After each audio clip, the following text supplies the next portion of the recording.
ভরা মৌসুমে মেঘনা নদীতে ইলিশের দেখা নেই। জাল ফেলেও হতাশ হয়ে ফিরতে হচ্ছে জেলেদের। এতে হাতিয়া উপজেলার কয়েক হাজার জেলে পরিবার জীবিকার আশায় জীবনের ঝুঁকি নিয়ে উতাল মেঘনায় জাল ফেলেও রুটি রুজির উপায় খুঁজে পাচ্ছেন না তারা। মধ্যবয়সী এই জেলে শূন্য হাতে বাড়ি থেকে বেরিয়ে অনাহারে দিন কাটাচ্ছেন। পরিবারের কথা বলতে গিয়ে গলা ভারী হয়ে আসছে তার। তিনি জানেন না তার পরিবারের সদস্যরা কিছু খেতে পারছেন কিনা।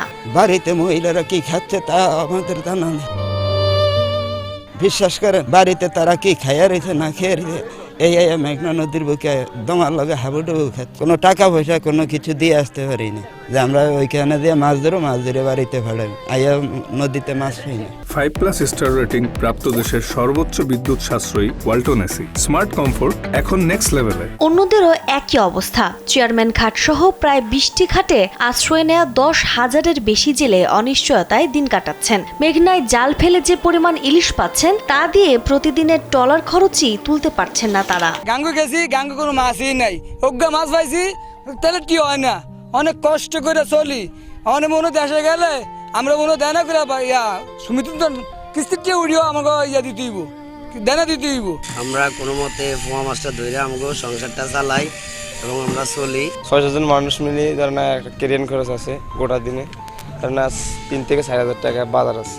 মাছ যদি পাই গোটা দিন জাল ব্যবহার করে 5,000 টাকার মাছ পাই, 4,000 টাকা যদি খরচ হয় মানুষের কিভাবে আমরা চলব? এদিকে নদীতে মাছ না পাওয়ায় ঘাটগুলোতেও নেই চিরচেনা রূপ। কর্মব্যস্ততার বদলে অলস সময় কাটাচ্ছে তারা। মাছ সংকটে বন্ধ রয়েছে বেশিরভাগ আড়ত। এক আড়ত মালিক জানান তার 30 থেকে 35টি নৌকা থাকলেও মাছ ধরতে যাচ্ছে মাত্র 10 থেকে 15টি। সবগুলো নৌকারই লস। ওই বিদায় ওগুলার থেকে দেখি বাকি নৌকাগুলা নদীতে নামছে না। আর আমাদেরও পরিস্থিতি খারাপ। আমরা টাকা পয়সা তেমন একটা দিতে পারতেছি না, সহযোগিতা করতে পারতেছি না। নদীতে মাছ নাই, মাছ থাকলে ওরা মাছ পাইলে আমরা কিছু কমিশন পাইতাম। জাটকা নিধন, মা ইলিশ ধরা এবং জলবায়ু পরিবর্তনের প্রভাবে ভরা মৌসুমেও ইলিশের সংকট দেখা দিয়েছে বলে মনে করছেন উপজেলা মৎস্য কর্মকর্তারা।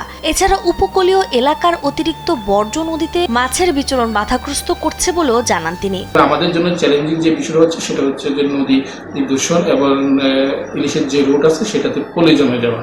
যদি আমরা যথাযথ উপায়ে খনন করতে পারি ইলিশের এই রুটগুলো, তাহলে আশা করি সামনে এই ইলিশ সম্পদটা টেকসই হবে। হাতিয়ার নিবন্ধন জেলের সংখ্যা 25,000-এর বেশি। ধার দেনা করে মাছ শিকারে গিয়ে হতাশ হয়ে ফিরতে হচ্ছে তাদের। এতে ঋণের পরিমাণ ক্রমেই বাড়ছে।